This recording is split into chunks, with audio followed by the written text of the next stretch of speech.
Welcome back to the American Experiment Podcast. Kathryn, what do we have on the docket today? Well, this week we're covering Walz's proposed $10 million relief plan for businesses that closed due to ICE activity, plus his fact check on Minnesota fraud. Then we're doing a legislative preview in honor of today being the first day of session. On the back half, Rachel Paulose from the Upper Midwest Law Center joins us for a wide-ranging conversation on all the hot legal topics. Let's dive in.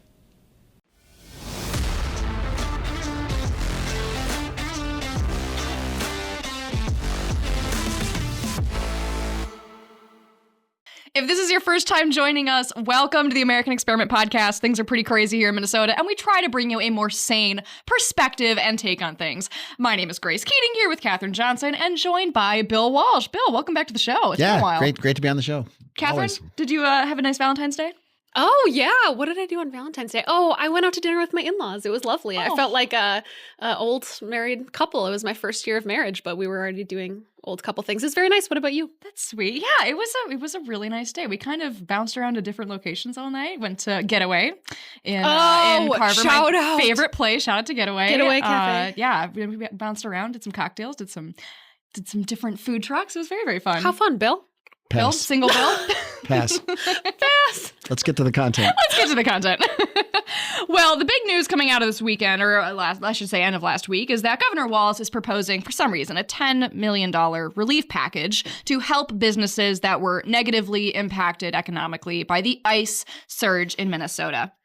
You might be saying that seems a little backward. It seems that any business that was negatively impacted would either be because they were employing illegal immigrants, which they shouldn't be doing, and so those illegal immigrants couldn't come to work, or they were serving illegal immigrants, which same thing, they shouldn't be here, so they shouldn't, be supporting your business, or their business was negatively impacted because legal immigrants were too scared to leave their houses because leaders like Governor Walz and Jacob Frey kept saying that anyone who had, I think they said brown skin or of Hispanic descent, was getting disappeared off the streets. And so this seems like sort of a self-made problem. Oh, yeah, certainly. And it's unfortunate the amount of fear that our leaders caused in people, but it's also not a reason you can't go to work, unfortunately. Yeah.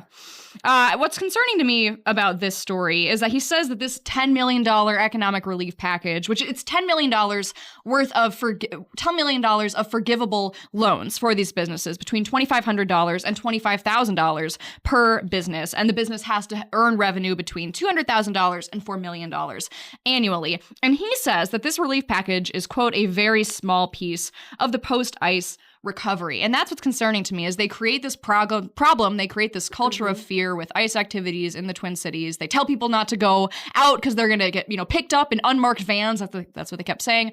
So then you have, an economic impact on these businesses that then we, the taxpayers, have to pay for with this relief package, which is apparently only the start of the actions they're going to be taking this session. Well, yeah, and all of the rhetoric surrounding it from the left is like the trauma of our society, the trauma. The only thing we can do now is send them money.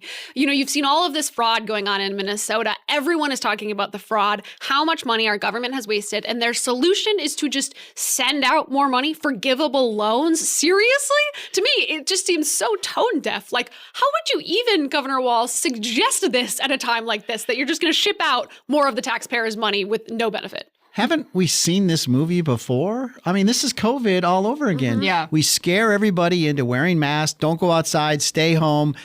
We tell businesses, we tell them, and churches and everything else to shut down. You can't operate except for liquor stores, of course, and the candy store. But we tell everybody to shut down, and then our solution is, like you just said, more money.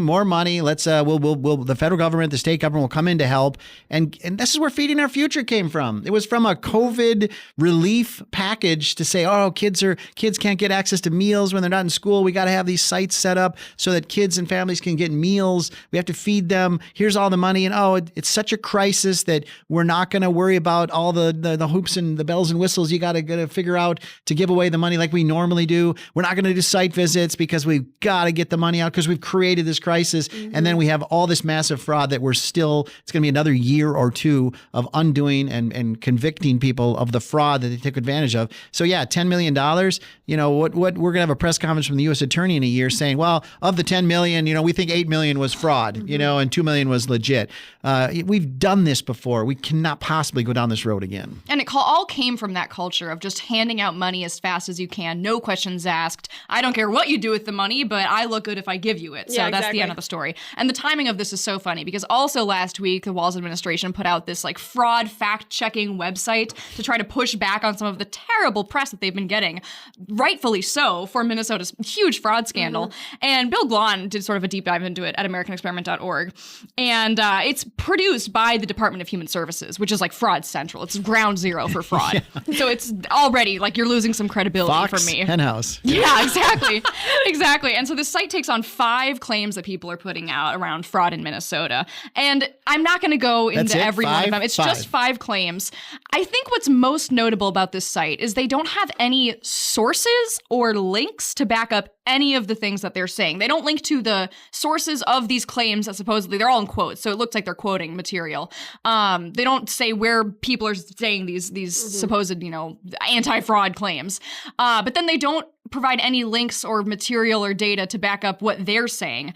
And it's so unserious. One of those that I love that they have on this website, Minnesota's fraud problem is uniquely bad. We all know that to be true, obviously. Minnesota is unique in that we have this terrible fraud program. They claim that's a myth. That is bold. Because it's happening in every state. Yes, because fraud is a nationwide challenge and it's not unique to Minnesota. As if we can't have any kind of perception of size, amount of fraud. Yeah, because it's happening everywhere. We can't say that it's worse in Minnesota. There's been congressional hearings about Minnesota's fraud problem. How do they say that it's not unique to Minnesota? No other state is being called to Congress. The governor himself's been called to Congress. The attorney general was just there. We've had our legislators there to try to explain what's going on in Minnesota. We're leading the national news on a weekly basis in Minnesota. And yet, it's just everybody's doing it. It's the same everywhere. No, it's not. And even the first person who said that this is a uniquely Minnesota problem was Andy Lugar. He was appointed by a Democrat. He is no Republican appointee, if you want to even say those people are biased in some way. He was the first person to say that this is a Minnesota problem. Yeah, and the whole tone of the website is so weird. It's very snarky. It's very defensive, which makes sense given that it's coming from DHS, the home of so much of this fraud. But it just felt really weird coming from a state agency to have this almost trying to own the conservatives, own the people who care about fraud in Minnesota. I think it was a bad move and they're getting ripped for it. And this is good too. And it says investigations are best left to those with training and experience, aka a dig at Nick Shirley and independent journalists. No, let us do it. The people who have been terrible at it for all of history. Yeah. Okay. Yeah, that's really comforting. So if you don't like that website, where would you suggest people go to learn about fraud in Minnesota, in the state of Minnesota? Is there another website that could fill the gap? I'm so glad you asked, Bill. I'm so glad. Go to mnfraudfiles.com. That is our site, our one-stop shop for everything you need to know about fraud in Minnesota. That is where you should go to get actual facts that, by the way, have links and sources and data. Does it cover more than 5 topics? It does. I think it does. I can confidently say it's more than 5 topics that we cover there. Someone called it robust, Oh, I would agree. That was me. I did. Oh. I would agree. Endorsed by Bill Walsh. Well, today is sort of a big day in Minnesota because it's the first day of the legislative session. That's why we have our legislative expert, Bill Walsh, here to help us out. I think we should start with a lay of the land. Can they get anything done? What is the layout right now, Senate and House, and do they have the ability to get anything done this year? Well, they have the ability. I wouldn't predict it. I wouldn't think that a lot of bills are going to pass the session this year. The legislature divides itself into 2 years, a budget year and a non-budget year. So the odd years are budget years. They passed a budget. This is a non-budget year. So there's nothing saying they have to pass, I think, any bill. In a budget year, they have to pass a budget. Mm-hmm. So legislation has to get across the finish line. That's when you see them going in a special session at the end and they can't get agreement. Traditionally, the off year, the even year has been a bonding year. They just kind of divide it that way over time. They've done that. Sadly, though, we're doing bonding bills almost every year now. We used to preserve. Okay, we're gonna do a borrowing bill in the even year, doing the budget in the odd year. And then the borrowing bill is different in the Constitution. If you borrow money, if the state of Minnesota borrows money, you have to get a larger threshold vote to pass it. To put the state, in debt, it requires not just a simple majority, but a 2/3 majority, or maybe a 3/5. I always get that wrong, but a super majority to pass a bonding bill or borrow money, which you kind of understand. To put us in debt, to put money on the credit card, we're going to ask for, and in this case, it would be bipartisan. You're going to have to get, because the House 67, the Senate 34 Democrats, 33 Republicans. So very, very, very closely split. For anything to pass, it has to be bipartisan. So yeah, you could argue a bonding bill might have a chance, although the Speaker, Dameth, kind of threw cold water on that and saying we can't afford it. When you borrow money, just like at home, when you put money in the credit card, you're responsible for those payments and interest. And so you still have to pay for it, even though you're borrowing it. And so it does cost money. Can I ask something briefly? Yeah. Why we are one of the highest tax states in the country. Why do we even need to borrow money? Well, do we need to? No. And with that $18 billion surplus, you could have easily just paid cash. You bonding bills are for capital investments. So like think state buildings, construction, mostly buildings. That's what it should be for. Some roads and bridges, although that's a minority. Prince Nelson Memorial Highway fell into this category, which was just a lot of signage, but it was very, that was in my neck of the woods. That's how I know about it. Things that government needs to pay for and normally would pay for over a 20-year or 30-year loan. Okay. Think that way. And so you can pay cash, absolutely. But yeah, we just had a surplus. That's what's so frustrating is I feel like we could have avoided this if we were, smarter with our money. But no, it's a great. We can do a whole show on bonding and borrowing, and we have a balanced budget, a constitutional requirement. The legislature has to submit a balanced budget, to revenue coming in, revenue going out. But we do have a lot of money on the credit card in the state. Upwards of $11 billion at any given time we have on the state credit card that we're making debt payments on. Debt payments are a big part and a growing part of the state budget. Just like at home, you have to you get money in from your salary, and then you have to say, all right, we're going to pay the credit card bill. There's an interest component to that, which is, it's better not to have that, better not to have that debt. We have a lot of debt. We carry it. We're paying things off, and then we're putting new things on the credit card every time we do a bonding bill. Sorry, go on. No, I was just gonna say the way that they get the majority of people to sign on to the bonding bills too is that people often have projects in their own areas. Isn't that right? Like these typically, to me, look like earmarks in Congress or things that you're kind of like, I don't know if that's how we should legislate, if that's a smart way to legislate, because you're kind of incentivizing people to get on board with spending this money because it provides something for their community, not necessarily looking at what's the greatest need in the state as a whole. Is that fair? 100%. It's where pork lives at the Capitol. If we get Isaac to do a pork sound effect like a pig or something, or we get a little pig in here maybe. I mean, you're exactly right. Good bonding bills are for statewide infrastructure. The colleges and universities that we run, state buildings that we have to, redo, state infrastructure that the entire state benefits from.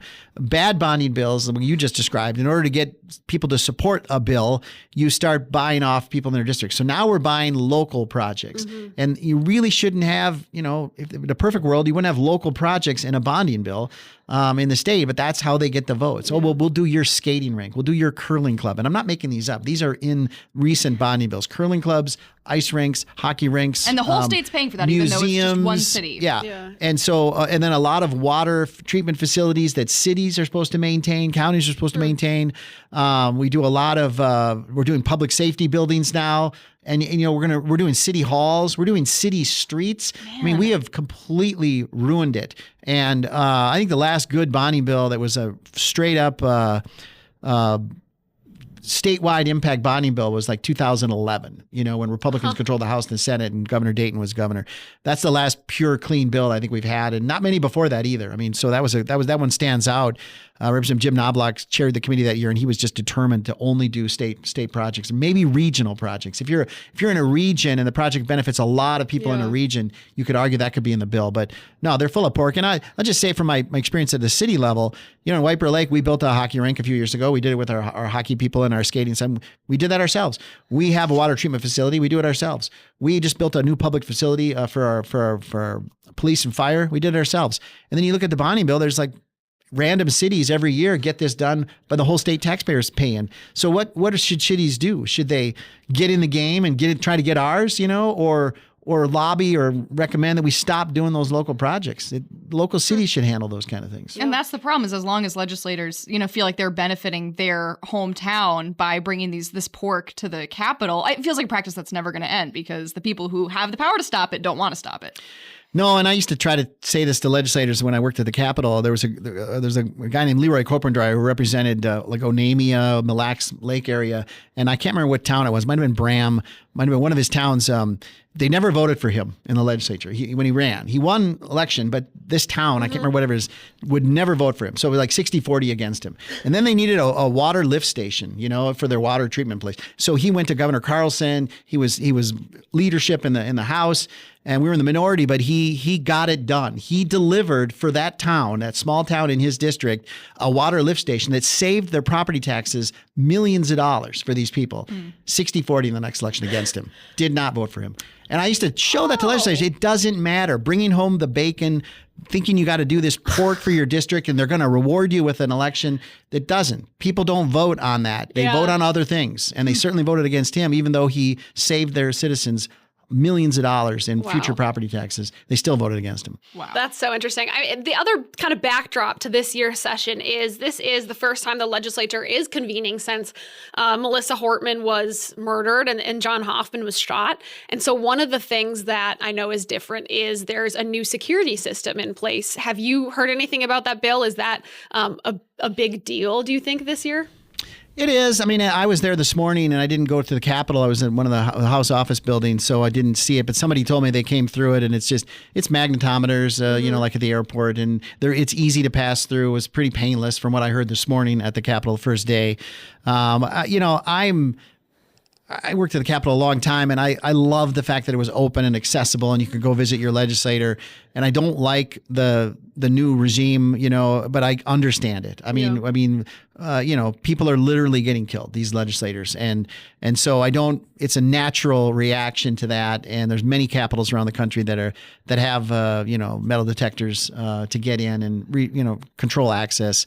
I think they just got to do their best to make sure it's still accessible for the citizen who just wants to come down and meet with their legislator. It's kind of hard right now to meet for a senator or a state rep. You got to have an appointment. You wait in the lobby. They call up. Somebody comes down to get you. We had a meeting this morning. We had a legislative assistant came down, took us up in the elevator, and then we had our meeting. Then we came back and left. So the old days of roaming around the halls and then just going into people's offices and striking up conversations are over for now. I think it also sets up one of the DFL's major issues, which is gun control. They've said that this is going to be one of their top issues, and specifically assault weapons ban, whatever that exactly means, but that's what they're calling it. Do you think that is a possibility of something that'll actually get done this session? No, there's no appetite for that among Republicans in the House, and so they'll get that bill won't get out of committee. I mean, it's tired rhetoric, frankly, and it's we can argue this all day about how that will or will not work and whether that's effective strategy. But it's good. I think they think there's good politics there. I don't think there's even any good politics there. I think the voters know where people stand on that issue, and they're not making decisions on that. There's nothing new there. So good luck. Well, TFL House Leader Zach Stevenson told WCCO, quote, "This is not a controversial issue once you get outside a 3-block radius of the Capitol." And that struck me as like the least correct thing I've ever heard. So he has the conception that an assault weapon, again, whatever that is, ban in Minnesota is broadly popular. Yes. No one disagrees with it. Outside of that, it's only a fight in the Capitol, which I'm like, I don't think that's true whatsoever. Well, I would challenge him to put a bill together then and introduce it, because the governor talked about this last summer after the shooting deaths and said, we're going to do it. And he never put it in language. He never put it on paper because it isn't controversial. It sounds great, vaguely sounds great. Right. And people say, yeah, I'd support that until you write the bill. Right. Whoa, wait a minute. We're not doing that. I mean, so they need to actually put a bill on paper and see what kind of support they'll have for it. The other thing the DFLers have said is going to be a priority is, quote, proposals related to ISIS presence in Minnesota, even though Operation Metro Surge is coming to an end. This includes what we just talked about, actually, which would be the basically checks out to all of these businesses. But there are also these other kind of state cash ICE things that they've mentioned. Like, do you think they'll still try and pursue mask ban for the federal officers or anything like that? Will that still play a role? That was front and center in their press conference yesterday, and they were asked, "Hey, California tried this. It got beat down by a federal judge," and they said, "Well, that's because the state law only dealt with the federal authorities. You have to ban masks for all law enforcement in your state. So we think it has a chance." I don't think that's going to work. Yeah. I don't think a state is going to tell federal law enforcement how they can behave in the government in the United States. Right. I mean, the jurisdictional issues there are not. They can't be overcome. And they're not going to listen, and it's silly. I mean, it's silly. I'm not thrilled with masks, law enforcement wearing masks. I would prefer they didn't do it. I think if you asked David Zimmer on our team, he'd probably say the same thing. He was a 30-year Hennepin County sheriff, and he never wore a mask, never concealed his identity. And you put yourself at some risk doing that. But, our cops locally aren't doing it. Our judges aren't doing it. But look how they're being treated around the country. Look at the incidents of violence against them. Look at the doxing that does go on. So I see why they're doing it, but you're not going to tell the state's not going to tell the feds what they can and can't do. And that's the theme for all of their legislation. It's feel-good legislation that might poll well and make them feel good, like they feel powerless. They got to do something. You got to do something. They got to pass a bill. That's their reaction. Got to spend money, pass a bill. But none of it's practical, and none of it's probably even constitutional. None of it won't garner Republican support, and even if it did, I don't think it's going to stand up in court. The sense I have heading into this session is that the DFL wants to focus as much attention on ICE as possible in sort of a vague way, and maybe gun control is a part of that as well. And I feel like, at least right now, Republicans have a more cohesive and specific list of legislative priorities that they're going to try to go after this session. Would you agree with that? Right. I think in the Republican press conference yesterday, they talked about affordability. They talked about fraud, preventing fraud. The Inspector General bill was at the top of their list that passed the Senate last year and didn't pass the House. They talked about some other things, healthcare, education, school choice is high on their list. We appreciate that American experiment. The speaker mentioned that today. So yes, and then the other side is like run against Trump. We're going to try to nationalize the election, try to get people that don't like Donald Trump, and then just that's their everything they've got. So I don't know what that says. If you're a voter, it's like, well, I don't like Trump either, maybe. But what are you going to do with Minnesota state government when you win? And what are you going to do in January of 2027? Right. That's going to help me or impact me. Besides, you don't like the president. Do you think that the Office of the Inspector General has a chance this year? Yes. Yes, I do. I think that House Democrats made a huge mistake in not passing it. And I think if they are looking at their elections, that's the number one bill that everyone has kind of pointed to as something to do. And I think it's going to pass. One more thing that we heard from Republicans was on the topic of conformity, which is kind of interesting. Basically, one big beautiful bill passed Congress last summer and made a number of changes, especially to taxes. And so now we have to think about how Minnesota's government should react. So Representative Demuth said that conformity, aligning the state's tax code with updates to federal tax laws, is a top priority. Some states automatically do this, but Minnesota does not. This would include things like the federal no tax on tips law, the no tax on overtime, even the education federal tax credit for choice that we've talked about. That is something we would have to opt into affirmatively. It doesn't happen automatically. So I think there could be fights over all of those issues. But do you think that could even be, how much are Democrats going to fight on that one? Tax conformity usually has some bipartisan support. So that's why I think they're using that word, because it does draw, conformity with the federal tax code. Yeah. That's something we usually like to do. Usually it gets hung up with, one side wants to cut taxes, one side wants to raise taxes, and the conformity is something they agree on in the tax bill, and it doesn't happen because of the other issues. But so, I think conformity has a great chance. I will say on the tax credit for education for the scholarship granting organizations, you don't really need conformity there. The state doesn't have to do anything for me to get that tax break for the federal government. I can write a check, and I probably will write a check in 2027 when it goes into effect for $1,700 to a scholarship granting organization. The only question is that going to benefit a kid in Minnesota, or is it going to benefit a kid in another state? Because the federal government has passed it. We don't need to conform. There's no change in state tax code necessary, unlike the other ones. And it's going to be available. The question for the Governor Walz and anybody running for governor is, are you going to opt the state in so that my $1,700 check, which I get a dollar for dollar tax refund or tax credit on, which is great, lowers my tax liability. Is my money going to go to help a Minnesota kid, or is it going to help a North Dakota kid?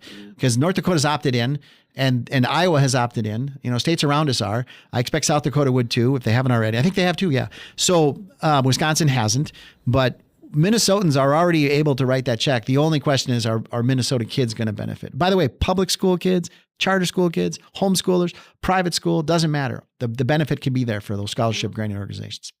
Any final predictions for the 2026 session or anything our listeners should be watching out for? Or your priorities, Bill? What are our priorities? Great question. Yeah. I mean, education savings accounts, $7,000 for kids. We want to put $7,000 in the hands of parents to make the best decision for their kid every year, $7,000. The state tax dollars should follow the kid. That's our number one priority. We also are about to launch a big campaign to repeal the renewable energy standard.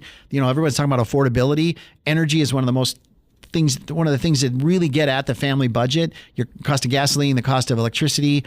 So we want to repeal the mandate that says we have to have 100% of our energy come from renewable energy sources, wind and solar, which is, we think, not smart.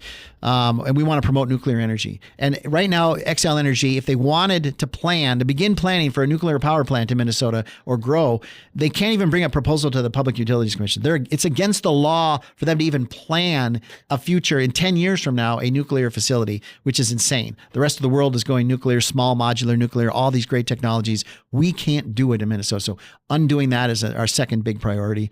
We have a lot more, which you can go to AmericanExperiment.org and look at. Oh, Bill, thank you so much for joining us for this little session preview. You bet. We are going to sit down now with Rachel Paulose from the Upper Midwest Law Center to talk about the ICE pulling out of Minnesota, that force reduction, as well as the turmoil at the U.S. Attorney's Office here in Minnesota, and even touch briefly on the Epstein files. Stick with us. American Experiment is supported by thousands of individuals like you. To join the movement, go to www.americanexperiment.org and click the yellow donate button. From all of us here, thank you. We are joined now in studio by Rachel Paulose from the Upper Midwest Law Center, who is now managing attorney over at UMLC. Rachel, it's always so fun to have you on the show. Thank you for coming on. And it's always a pleasure to be on this show, so thank you for inviting me back. One of our favorite guests. Of course. One of my favorite shows. Friend of the show. We should start calling you, actually. Yeah. There have been so many legal news developments, and especially with your experience having been the U.S. Attorney for Minnesota a few years ago, we wanted to bring you in and just kind of use your expertise to help guide us through some of the crazy news stories that have come out in the last couple weeks. If you don't mind, we'll do a bit of a lightning round. Absolutely. Ready. Yeah, we have a lot of topics, so everyone get prepared. We've been in the news for all the wrong reasons. Always Yes. here in Minnesota. Mm-hmm. The first thing I wanted to ask you about was we've seen so many news stories come out, really, what's the right word? Crying, freaking out over the resignations coming out of the U.S. Attorney's Office here in Minnesota over their reluctance, it seems, to work with the federal government. Can you speak to what's happening over there a little bit, given your background? And then do you think that we should be concerned that fraud is not going to be prosecuted as quickly or as well with these resignations happening? I'll answer the second question first. Okay. No, we should not be alarmed. And the reason being that federal prosecutors rarely come to the U.S. Attorney's Office and stay for an entire career. The average tenure can be anywhere from 4 to 7 years, and people move on. And so people have all sorts of reasons for moving on.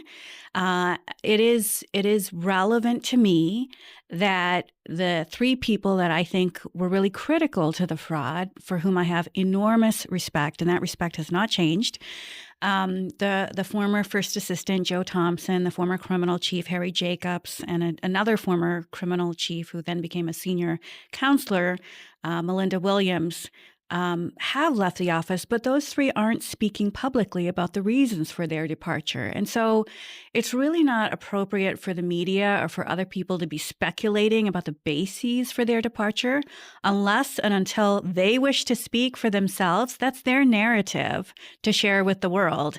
And I'm not really concerned about what the leakers, the liars, and the haters have to say because they don't speak for those people. And Joe Thompson is perfectly capable of handling a microphone on his own. And so if he chooses to speak, I look forward to hearing what he has to say when he has to say it. But for right now, he's got his hands full with other things. I will also say that the U.S. Attorney isn't speaking, and HR issues can be very sensitive. And so we should all be cognizant that this president has faced an unprecedented amount of resistance from career bureaucrats in some areas. I don't know if that is what is happening in Minnesota, but there shouldn't be anything political about enforcing law enforcement priorities. There is nothing political about prosecuting child pornographers, about prosecuting human traffickers, about prosecuting drug kingpins. That's an issue on which Democrats and Republicans should agree. And frankly, we should also agree that federal law prohibits people being here illegally. So when you cross the border without permission, that is a federal crime. And particularly if you have crossed the border illegally multiple times and you have a violent criminal past, that is something that the federal government has the power and the authority to deal with. And those people need to be apprehended, detained, and prosecuted. And if someone has a difficulty in prosecuting those types of people, then being a federal prosecutor really is not their calling. Mm-hmm. Yeah, that's one of the things I was going to ask you about the other crimes. We're all obsessed with fraud, of course, but there's a lot of other things that the office does. Are those cases going to suffer? Are victims of crimes going to suffer because of these mass resignations? Or is it the system in place so that it will keep working? It's not delayed justice for those people. So my understanding is that the mothership in Washington, D.C. has sent out experienced trial attorneys, including from the Department of War, who know their way around a courtroom, who know how to build an investigation, who know how to work with federal agents, who will take these files and continue to work on them and continue to build investigations and build prosecutions. Might there be some delay because of just the transition that is natural that happens when you shift from one person to another? That's perfectly possible, but I don't expect that cases will be entirely dropped or that the delay will go on for months or years.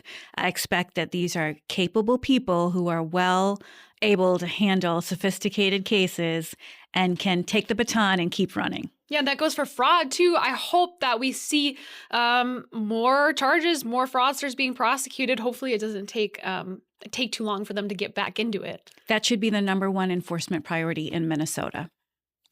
What do you mean when you say enforcement priority? Because I was actually going to ask about that. I saw you had said, this should be our number one law enforcement priority. And I hadn't seen it framed in that way. I always think of fraud as kind of like a bureaucrat issue, or they're going to be in the courts. But framing it as a law enforcement priority shifted something in my head. Can you say more about that? Absolutely. So the greatest value of the U.S. Attorney's Office in Minnesota is being able to handle sophisticated crime. And sophisticated crime typically involves white-collar fraud. Of the type that we have seen this U.S. Attorney's Office prosecuting over the last few years. And we now know that fraud is at $9 billion and counting, which is more than the economy of Somalia entirely.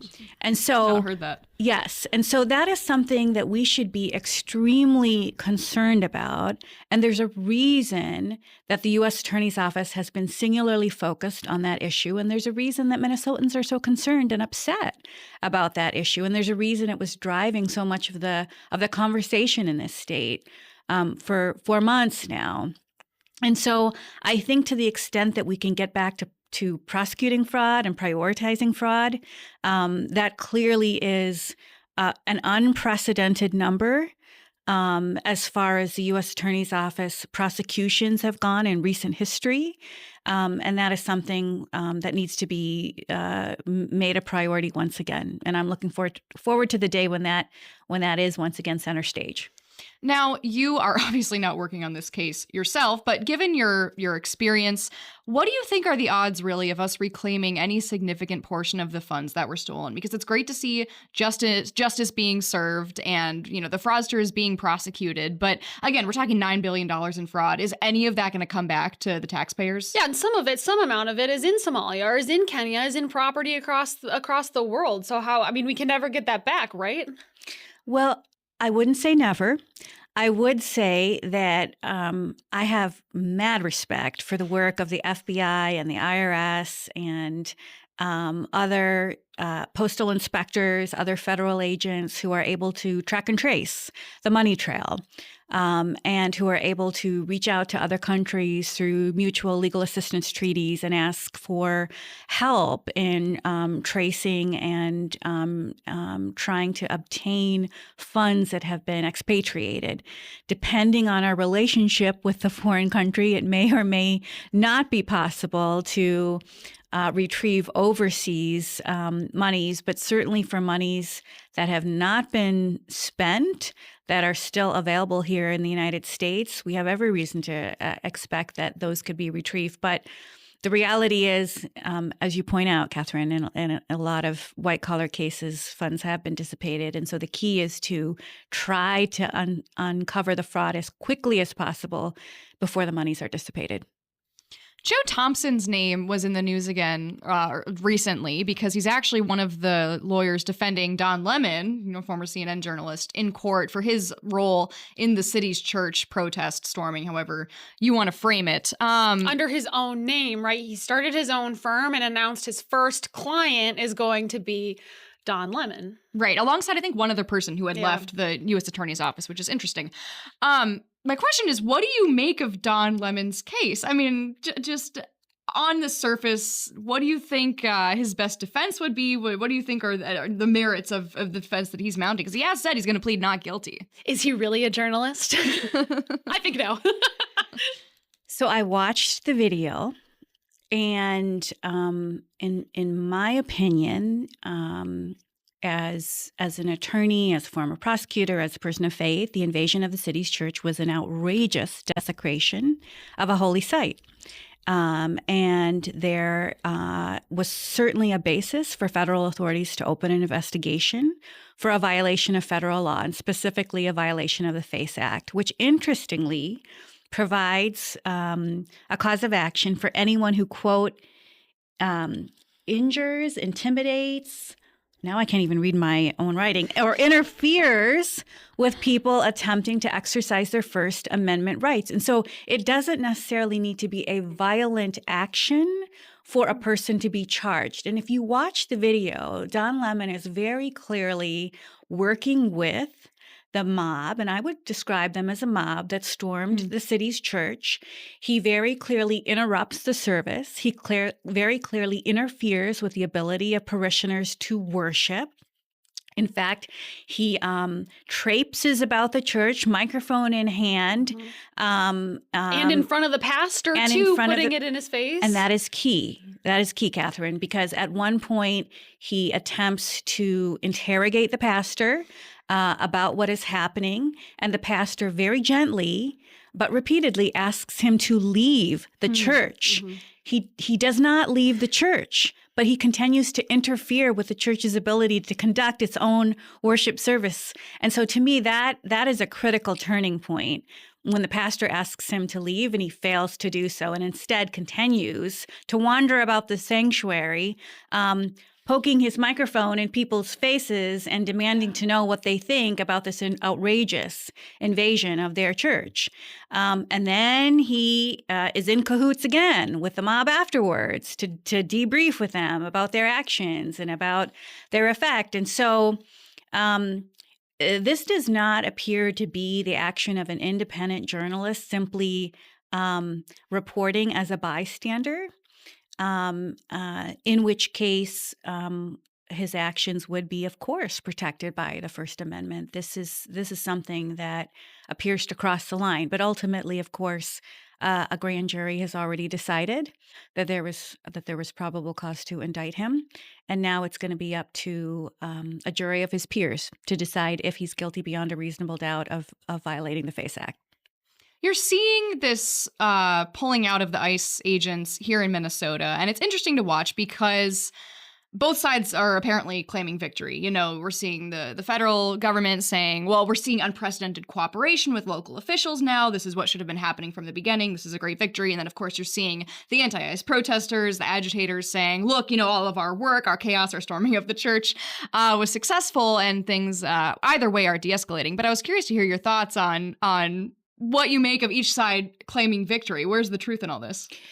So the first thing I want to say is I'm so sorry for the loss of human life and for the bodily injury, both to civilians and to ICE agents. It should never have gone to that level. And I'm very sad to see what has happened to our city. Secondly, I would say I am disappointed with the level of political grandstanding, particularly by certain state and local officials who are claiming it's about political point winning. It's about protecting the citizens of the state of Minnesota and what's in the best interests of the citizens of the state of Minnesota.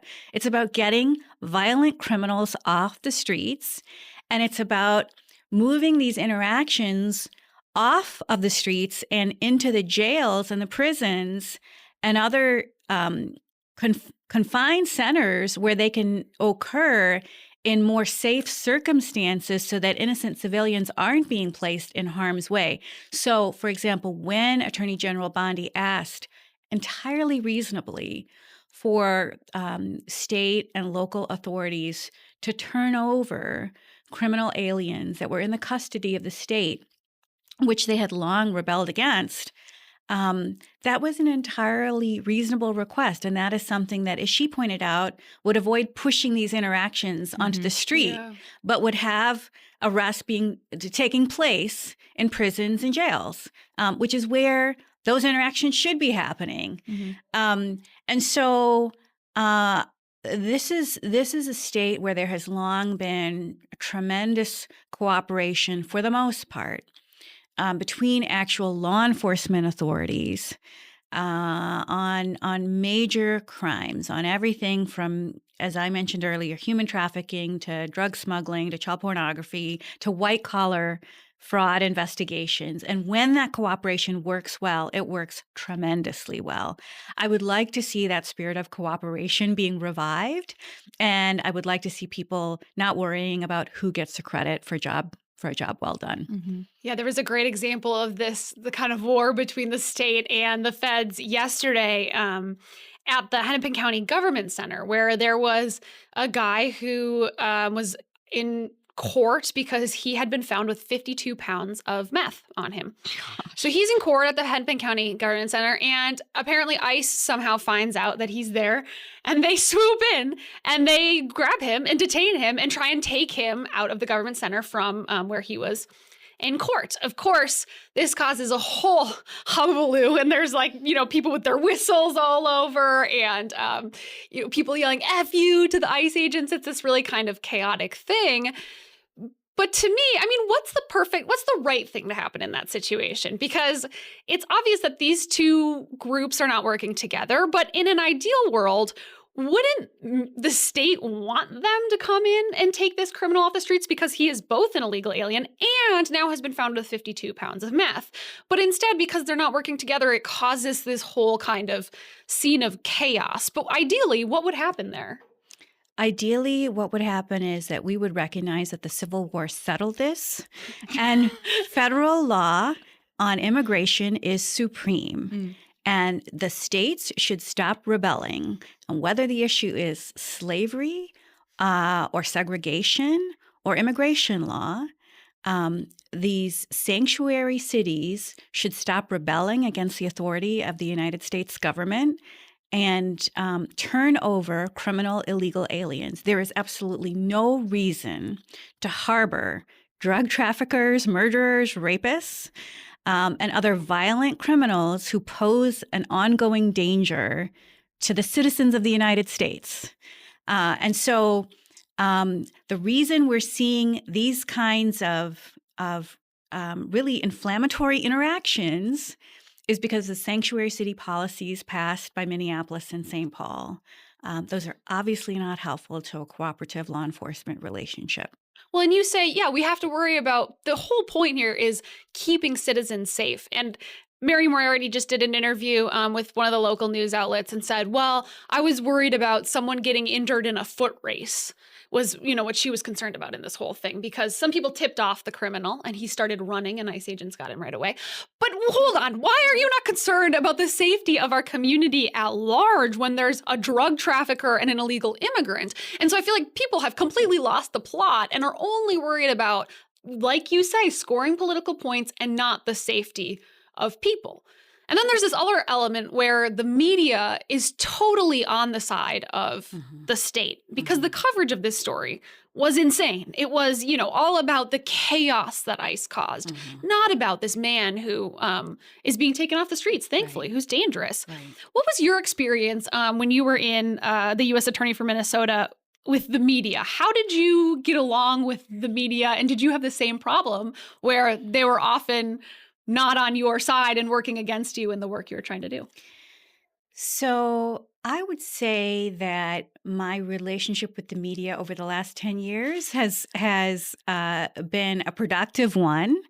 And I actually contributed to KSTP winning an Emmy for live on-air coverage way back in, I think it was 2015 for live commentary during the breaking news of the Jacob Wetterling murder and kidnapping being solved. And I was on air for, I think, almost 12 hours that day live with them, which really was a privilege in so many ways to be able to contribute to that, what I thought was a public service, and being able to educate people about what was happening and breaking down from a legal perspective what was happening, and something that obviously meant so much to the people of Minnesota who'd really taken Jacob into their hearts and taken the Wetterling family into their hearts. And so I have appreciated the opportunity such as this to provide legal analysis and commentary. When I was U.S. Attorney, the relationship was more difficult, particularly because for the first almost 9 months, I was not permitted to speak freely to the media because I was an acting U.S. attorney who was under nomination. And so the policy of the Department of Justice is if your name is under nomination and you've been submitted to the Senate, or you're going through that process of Senate confirmation, which I was, then you're not permitted to give comment to the media. So that's a very difficult position. That is awful. I can just imagine that wait too. It takes so long for those things to happen. You saw the same thing with Dan Rosen. It was a long time of waiting for him to get confirmed, or it would be helpful if you could hear from people in that time. Exactly. But I also think that we live in a media climate in Minnesota which is not friendly to conservatives. And so the reality is that if you don't fit a certain image, that the media is not always going to be friendly to you in this state. And so you've experienced that. The Center of the American Experiment has experienced that. UMLC has certainly experienced that. And our allies have experienced that. And so I think part of the service of this podcast is being able to share the truth with people unfiltered and help people make up their own minds about what is really happening. Yeah, absolutely. Now, before we move off of ICE and illegal immigration related news, finally, this was supposed to be a lightning round. I wanted to ask what you said about the investigation into the 2 civilian, agitator deaths that sadly happened in Minnesota. You said that the proper course of action would be to have a federal investigation that was fully transparent. What are the odds of something like that happening? Do you think they're good? I do. And I believe that that the administration has already reset in important ways. I think that The border czar, Tom Homan, coming out to Minneapolis was an important part of that reset. I think that the announcement that there would be an investigation into the deaths was an important part of the reset. And I think that the recognition of the state that turning over people already in custody, which apparently is happening or has happened, is an important part of the reset. And so all of those things needed to have happened for us to move forward in a constructive way. I will say that, as you point out, Grace, I did say that there needs to be one transparent federal investigation. And if we break that down, I think that there needs to be one investigation. Competing investigations gives rise to the suspicion that people have predetermined outcomes in mind, and that is not conducive to the ends of justice. Why does there need to be a transparent investigation? Because there are already narratives out there about what people expect to find, want to find, hope to find, and the citizens of Minnesota and frankly the world need to know that investigators will follow the facts wherever they lead and will come to a just and fair conclusion and ultimately leave it in the hands of a grand jury if that's what it comes to. And finally, why does there need to be a federal investigation? Because the federal government typically takes the lead when a federal agent is involved in an officer-involved shooting or death. And the typical lead agency is the FBI. It is not a state agency, and it's not even the agency whose agent was involved in the shooting, in this case, DHS. And so in terms of transparency and experience, the natural lead agency should be the FBI, and that agency should conduct its investigation with experienced, qualified agents and go about it in the normal course. And if there is reason to have a grand jury involved, move in that track. And if there's not evidence pointing towards any sort of criminal conduct, announce that and move in that direction. But either way, follow the typical process. There's no reason to short circuit that in this instance. All right. Well, in the name of the lightning round, this is going to be really off the wall, but I have to ask you about a topic I know you know a little bit about, which is Jeffrey Epstein. And there has been so many new developments in this case recently, and I find it hard to sift through all the information that we're getting because they'll drop these documents that are a ton of documents, right? And they have all these redactions, and people don't really seem to be making much of it that I can tell. What do you think? What's the latest on Jeffrey Epstein and these docs? What do we know now that we didn't before? So the latest is that the Department of Justice has released about 3.5 million files, including documents, videos, and photographs. Some of these documents are heavily redacted. I understand and support completely the idea of redacting images and identities of victims. Women and girls who've been trafficked, who are victims of sexual abuse, absolutely must be protected. And their ongoing health, safety, and well-being is absolutely a priority. On the other hand, the predators who were part of the conspiracy, who either were clients of Jeffrey Epstein or were supporters of his, who worked hand in glove with Epstein and Ghislaine Maxwell. There is no reason to protect those people, and those names should be unredacted now.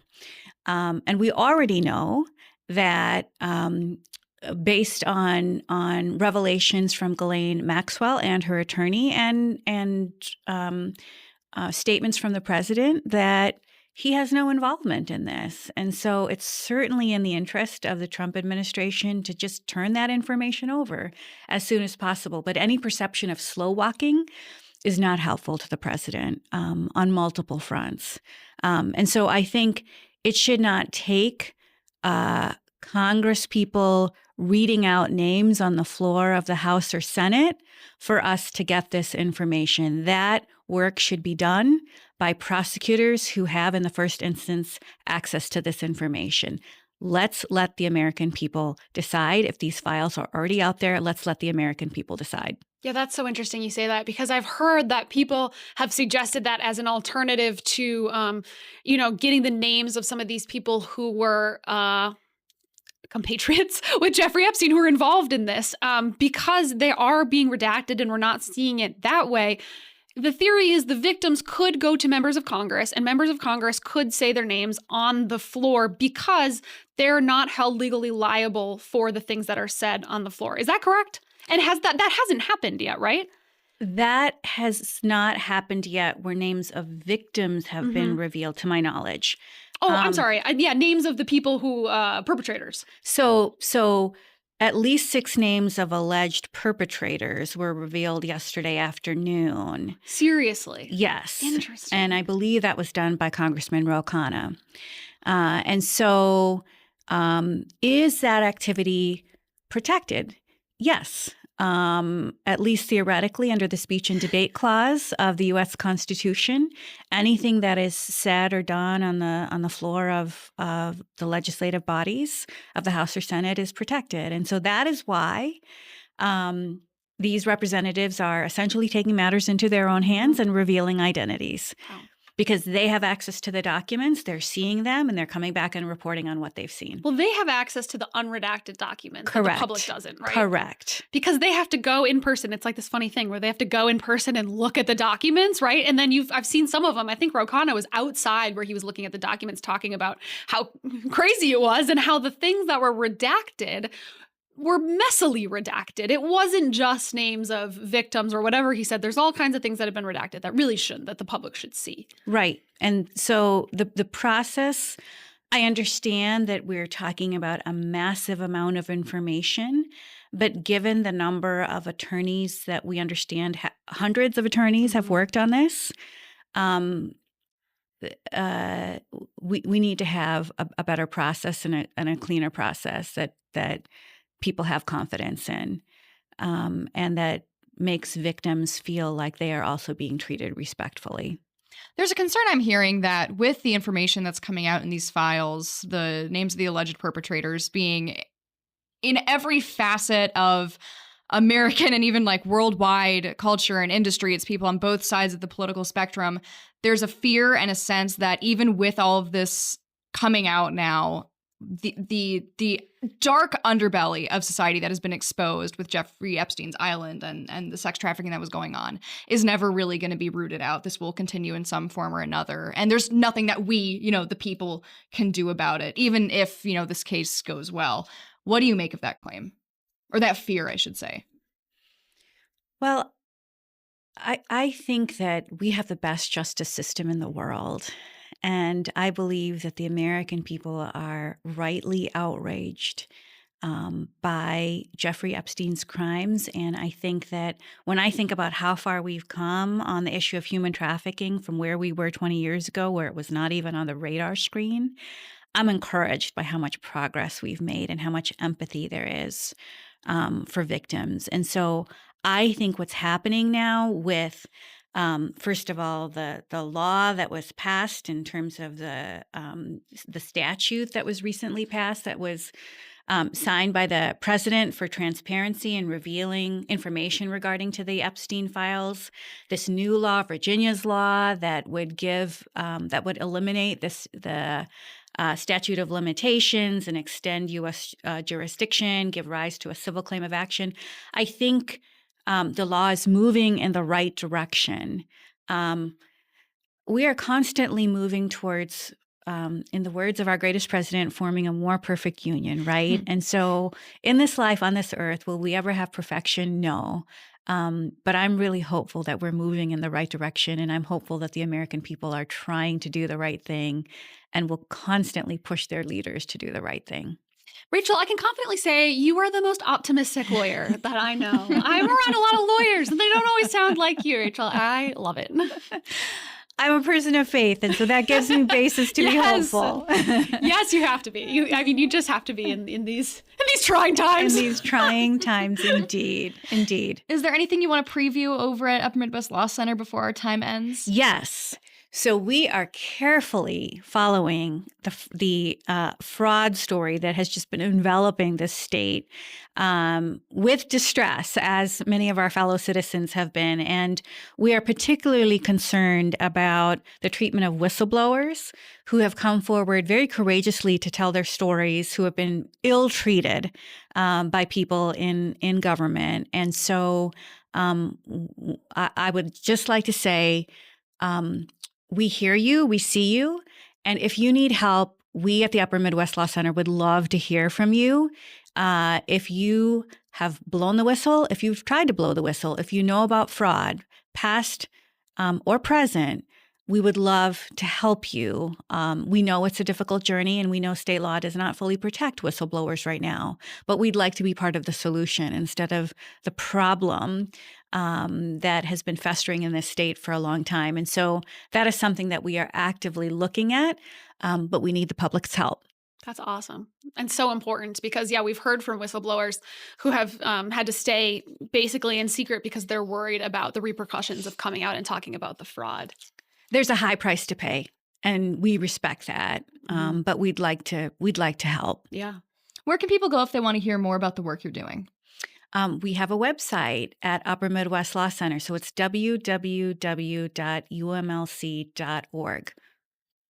Let me double check that. Isaac, fact check real quick. We'll superimpose the correct one if it's wrong. Yes. So let's take a pause here.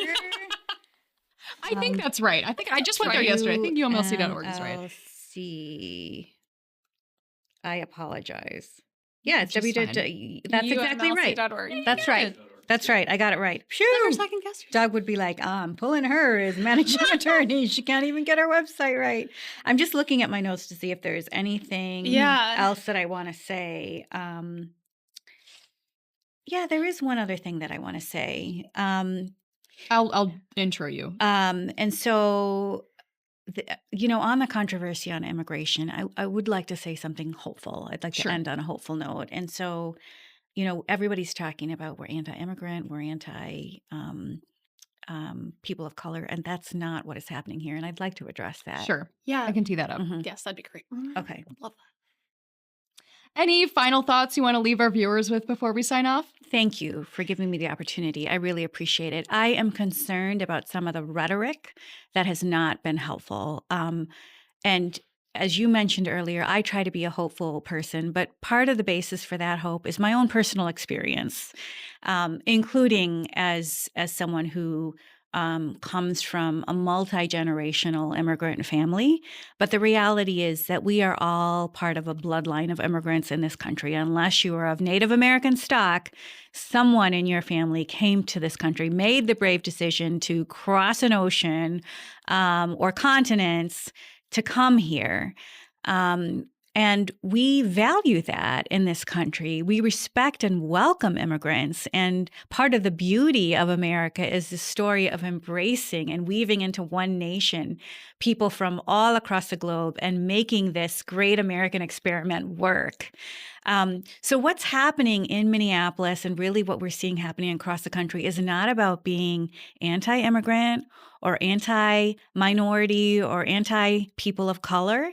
It's about respecting the process. That if you would like to come to this country, there is a process by which you will be vetted, by which we want to understand who you are and what your story is and what you can contribute to this country, or why you are fleeing dangerous conditions if you're seeking asylum. And that is a fair and just question for the American people to ask before we open our gates. And that has been done by nations around the world for hundreds, if not thousands of years. We're no different than any other country in asking those kinds of questions, but we're a generous country. And this is in no way an ill reflection on the American people, who I think are the biggest hearted people in the world and continue to be so.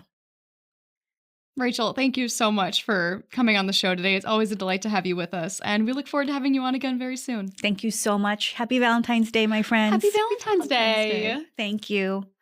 Thank you to everyone who made it all the way to the end of this week's episode of the American Experiment podcast. And thank you to everyone who's been talking to us through the comments on every platform. We love reading them and hearing from you guys. Last week we had a comment from RDA Midwest saying Benjamin Franklin was right. Quote, when the people find that they can vote themselves money, that will herald the end of the republic. You can kiss it all goodbye, which, I mean, I hate to say it. We might be approaching. Yeah, pretty true. Also, make sure you guys check out our other podcast that we just launched. It's called Rationally Based with U of M law professor Elon Werman. It's a great podcast that'll give you insight into all of the legal issues we're facing right now in Minnesota and nationally. We do it both. The other thing is we have an event coming up on Thursday. It's called Connections and Cocktails. It's for people of all ages, but it's really targeted at young people to be able to help young people further their professional networks by meeting other conservatives. It's a great event. Everyone is welcome. Check it out at americanexperiment.org/events. And as always, help us reach more people by dropping a comment, liking, sharing, subscribing, giving us a rating on whatever platform you're listening on. And as always, stay sane, stay safe out there, and we will see you next week.